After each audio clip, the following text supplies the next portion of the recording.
মাননীয় প্রধানমন্ত্রী, কি করছেন আপনি বলেন তো? আপনি তো চাইলেই জিনিসটা সমাধান করতে পারতেন, সমাধান করতে পারেন এখনও। আপনি আপনার সন্ত্রাস বাহিনীর দিকে স্টুডেন্টদের ওপরে লেলাইয়ে দিচ্ছেন কুকুরের মতো। কী করতেছেন আপনি? আপনি বুঝতেছেন আপনি কি করছেন? প্লিজ এরকম করেন না। স্বাধীনতা স্বাধীনতা করতে করতে তো আপনিই নিজেই পরাধীন হয়ে যাচ্ছেন।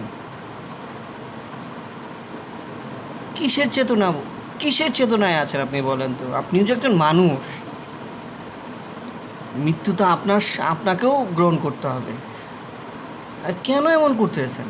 কিসের উদ্দেশ্যে করতেছেন এগুলো? বন্ধ করেন একটু দয়া করে। আপনি দেখতেছেন পুরো দেশটা লাল হয়ে যাচ্ছে।